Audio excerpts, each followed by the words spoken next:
Segera download Apa saja yang Quran disebut Tadabbur, agar dia meraih tafsir kebaikan. dalam genggaman Contoh, Anda. bulan Ramadan adalah bulan Al-Quran.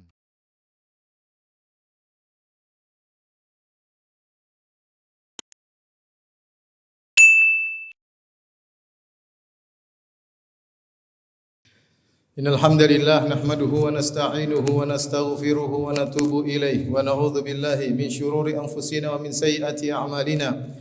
May yahdihillahu fala mudilla lahu wa may yudlil fala hadiyalah. Asyhadu an la ilaha illallah wahdahu la syarika lah wa asyhadu anna Muhammadan abduhu wa rasuluhu la nabiyya ba'dah. Ya ayyuhalladzina amanu taqullaha haqqa tuqatih wa la tamutunna illa wa antum muslimun. Fa in asdaqal hadithi kitabullah wa khairul huda huda Muhammadin sallallahu alaihi wasallam wa syarrul umuri muhdatsatuha wa kullu muhdatsatin bid'ah wa kullu bid'atin dhalalah wa kullu dhalalatin finnar.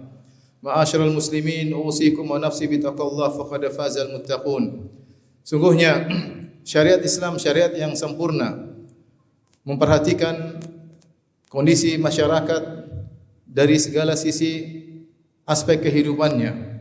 Sungguhnya dalam masyarakat kita ada orang-orang yang lemah, orang-orang yang susah, seperti orang-orang miskin, seperti anak-anak yatim dan juga al-aramil, yaitu para janda yang mereka membutuhkan perhatian khusus oleh kaum muslimin yang lainnya karena kondisi mereka yang sulit. Pada kesempatan kali ini kita akan bahas tentang armalah, tentang janda, wanita yang ditinggal mati suaminya atau diceraikan oleh suaminya. Ternyata janda mendapatkan perhatian khusus dalam syariat. Dalam satu hadis yang diriwayatkan oleh Abu Hurairah radhiyallahu taala anhu, qala Rasulullah sallallahu alaihi wasallam, Rasulullah sallallahu bersabda, as-sa'i 'alal armalah wal miskin kal mujahid fi sabilillah. Seorang yang berusaha untuk mengurusi janda dan orang miskin, maka seperti orang yang berjihad di jalan Allah Subhanahu wa taala. Ahsabuhu qal au kal qaim la yaftur wa kasaim la yuftir, atau seperti orang yang salat malam tidak pernah lelah, atau seperti orang yang berpuasa sunnah dan tidak pernah berbuka. Sungguh pahala yang sangat agung yang disiapkan bagi orang-orang yang perhatikan orang-orang yang hidupnya dengan penuh kesulitan. Kita tahu bahwasanya seorang wanita jika dicerai atau suaminya meninggal, maka dia merasa kehidupannya hancur. Dia merasa kehidupannya sangat sulit dan ujian sangat terberat bagi seorang wanita. Terlebih lagi, sebagian wanita ketika menjanda, maka tidak ada yang tertarik untuk menikahinya. Misalnya dia memiliki anak yang banyak, sehingga semua orang takut untuk mengurusinya dan mengurus anak-anaknya. Dan sebagian wanita tidak mau menikah karena sebab-sebab yang lain. Seperti bisa jadi dia mau menikah, tapi anak-anaknya tidak menyetujui. Anak-anaknya marah, mengatakan ibu jangan nikah lagi. Ibu berkhianat kepada ayah dengan ucapan-ucapan yang membuat dia akhirnya tidak jadi menikah.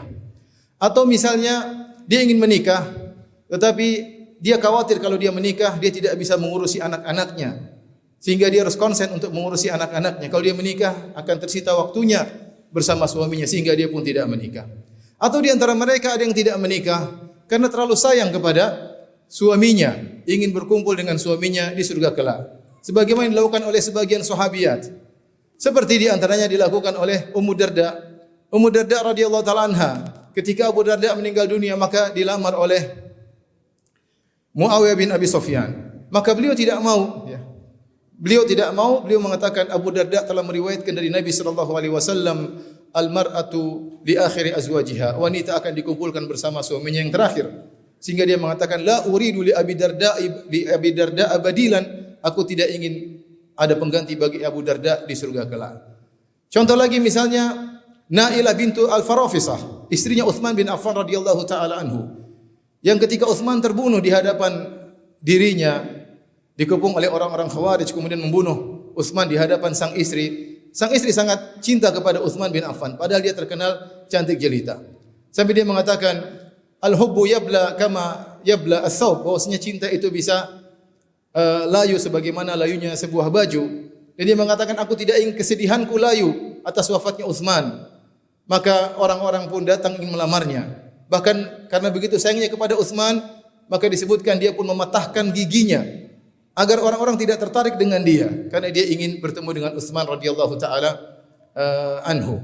Jadi demikian juga seperti Rabab binti Imrul Qais, istrinya Al-Husain radhiyallahu taala anhu, ketika Al-Husain meninggal dia tidak mau menikah lagi. Intinya banyak sebab-sebab yang menjadikan wanita tersebut tidak dinikahi dan akhirnya menjanda. Maka syariat datang memberikan perhatian khusus kepada jenis atau model seperti ini. Bahkan syariat memberikan ganjaran yang sangat besar. Kita kembali kepada hadis Nabi sallallahu alaihi wasallam. Rasulullah SAW bersabda, "As-sa'i 'alal armalah wal miskin." Seorang yang berusaha untuk mengurusi janda dan anak yatim.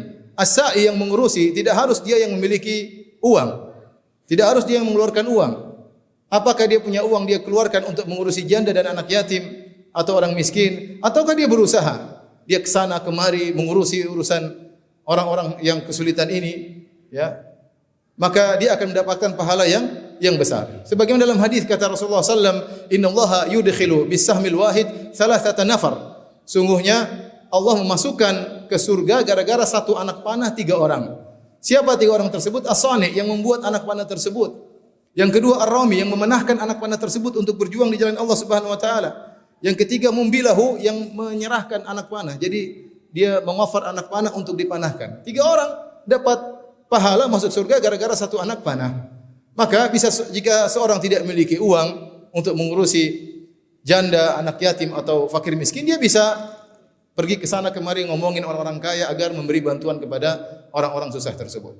As-sa'i alal armalah wal miskin kal mujahid fi sabilillah, seperti orang yang berjihad di jalan Allah Subhanahu wa taala. Kenapa seperti orang yang berjihad di jalan Allah Subhanahu wa taala? Karena orang yang berjihad dia berusaha untuk menghidupkan agama, Dari sisi ini, adapun orang yang berusaha untuk mengurusi anak yatim, janda dan fakir miskin, dia mengurusi kehidupan mereka agar mereka bisa terus bertahan hidup dengan kehidupan yang baik.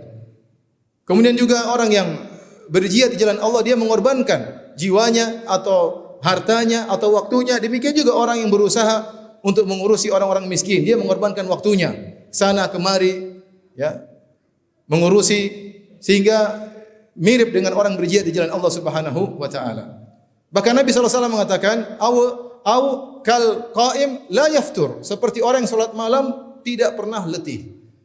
"Au kas shaim la yuftir," seperti orang yang berpuasa yang tidak pernah berbuka. Siapa yang bisa beramal soleh seperti itu? Salat malam melulu, tidak pernah letih. Siapa yang mampu puasa sunnah setiap hari, tidak pernah berbuka?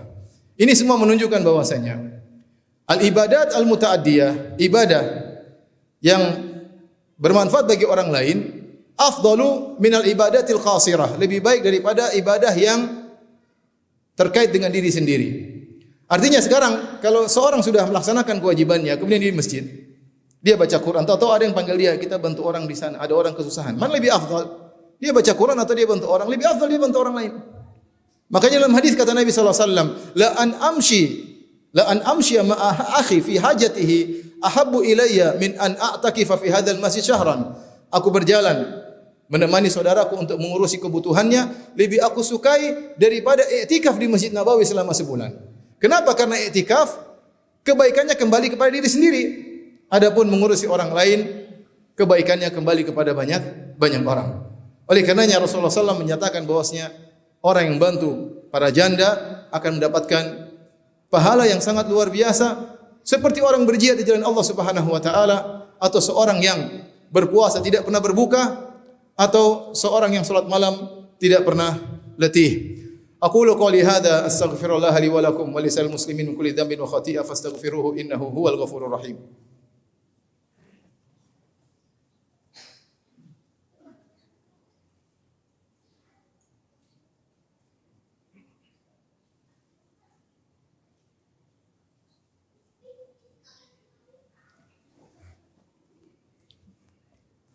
Alhamdulillahi ala ihsani wa syukru lahu ala taufiqihi wa amtinani wa asyhadu an la ilaha illallah wahdahu la syarika lahu ta'ziman li sya'ni wa asyhadu anna Muhammadan abduhu wa rasuluhu da'ila ridwani. Allahumma salli alaihi wa ala alihi wa ashabihi wa ikhwani. Saya bacakan perkataan Ibnu Battal rahimahullahu taala. salah seorang ulama dari mazhab Malikiyah yang punya kitab Syarah Sahih Al-Bukhari. Beliau mengomentari hadis ini. Beliau berkata, "Man ajaza 'anil jihad fi sabilillah wa an qiyamil laili wa siyamin nahar falyamal bihadzal hadis." Siapa yang tidak mampu untuk jihad di jalan Allah, tidak mampu untuk salat malam dan tidak mampu untuk puasa sunnah setiap hari, maka hendaknya dia mengamalkan hadis ini. Wal yas'a 'alal aramil wal masakin, hendaknya dia berusaha untuk mengurusi para janda dan mengurusi orang-orang miskin. Liyuhsyara yaumal qiyamati fi jumlatil mujahidin fi sabilillah, agar pada hari kiamat kelak dia akan dibangkitkan bersama dengan para mujahidin fi sabilillah. Duna an yakhtuwa fi dzalika khutwah, padahal dia tidak pernah melangkahkan satu langkah pun untuk berjihad. Au yunfiqu dirhaman, bahkan dia tidak pernah berinfak 1 dirham pun untuk jihad di jalan Allah Subhanahu wa taala. Au yalqa aduwan yarta'u biliqa'ihi, atau dia tidak pernah bertemu dengan musuh yang menggentarkan, tidak pernah melangkahkan kaki untuk berjihad, tidak pernah menyumbang meskipun 1 keping dirham, bahkan tidak pernah bertemu dengan musuh. Namun dia bisa dikumpulkan pada hari kiamat bersama orang-orang berjihad di jalan Allah Subhanahu wa taala dengan mengamalkan hadis ini. Au liyuhsyar fi zumratil shaimin wal qa'imin wa yanalu darajatahum, atau dia akan dikumpulkan pada hari kiamat bersama orang-orang yang senantiasa puasa sunnah dan bersama orang-orang yang senantiasa salat malam, karena dia telah meraih derajat mereka. Wa huwa ta'imun nahar, padahal dia selama hidupnya selalu makan di siang hari, tidak pernah puasa sunnah. Na'imun lailahu ayyama hayatihi, padahal di malam hari tidak pernah salat malam, tidur melulu. Tidak pernah salat sunnah, salat malam tidak pernah. Tetapi dia membantu para janda dan orang miskin. Fayambaghi likulli mu'min an yahrisa ala hadhihi at-tijara allati la tabur, maka hendaknya setiap mukmin berusaha untuk mendapat keuntungan dari perdagangan ini yang tidak ada ruginya. Wa yas'a ala armalatin aw miskinin liwajhillahi ta'ala, berusaha untuk membantu janda atau orang miskin karena Allah Subhanahu wa taala. Fayarbah fi tijaratihi darajatil mujahidin was-shaimin wal qa'imin min ghairi ta'abin wala nasabin, maka dia akan meraih, dia akan beruntung dalam perdagangannya dengan mencapai derajat para mujahidin, derajat orang-orang yang senantiasa berpuasa sunnah, derajat orang-orang yang senantiasa salat malam, min ghairi ta'abin wala nasabin, tanpa letih dan tanpa lelah. Wa dzalika fadlullahi yu'tihi may yasha, dan inilah karunia yang Allah berikan kepada siapa yang Allah kehendaki. Oleh karenanya seorang berusaha mengurusi orang-orang yang kesusahan. Kalau dia ada waktu, dia mengurus satu keluarga, dia tahu ada keluarga miskin, tetangganya atau temannya, maka dia berusaha mengurusi mereka. Dia penuhi kebutuhannya. Kalau dia tidak punya uang, dia bisa kumpulkan bantuan dari orang-orang yang dermawan, kemudian berikan kepada mereka. Tapi dengan niat karena wajah Allah Subhanahu wa taala. Bukan karena riya, bukan karena untuk mengambil kesempatan dalam kesulitan, tapi karena Allah Subhanahu wa taala. Inna Allaha malaikatahu yusalluna ala nabi ya ayyuhalladzina amanu sallu alaihi wa sallimu taslima. Allahumma salli ala Muhammad wa ala ali Muhammad kama sallaita ala Ibrahim wa ala ali Ibrahim innaka Hamidum Majid. Wa barik ala Muhammad wa ala ali Muhammad kama barakta ala Ibrahim wa ala ali Ibrahim innaka Hamidum Majid. Warda 'anil khulafa'ir rasyidin wal a'immatil mahdiyyin alladzina qadaw bil haqqi wa bihi ya'dilun. Abi Bakar wa Umar wa Utsman wa Ali wa an sa'iri sahabati ajma'in wa tabi'in wa anna ma'ahum bikaramika wa judika ya akramal akramin. Allahumma ighfir lil muslimina wal muslimat wal mu'minina wal mu'minat al ahya'i minhum wal amwat innaka sami'un qaribun mujibud da'wat wa ya qadiyal hajat. Allahumma ati nufusana taqwaha wa zakkiha anta khairu man zakkaha anta waliyuha maulaha. Allahumma inna nas'aluka hubbak wa hubba man yuhibbuk wa hubba kulli amalin yuqarribuna ila hubbik. Allahumma inna nas'aluka fi'lal khairat wa tarkal munkarat wa hubbal masakin wa an taghfir lana wa tarhamana wa idza aradta bi ibadika fitnatan faqbidna ilaika minha ghairu maftunin. Rabbana atina fid dunya hasanah wa fil akhirati hasanah wa qina adzaban nar wa aqimus salah.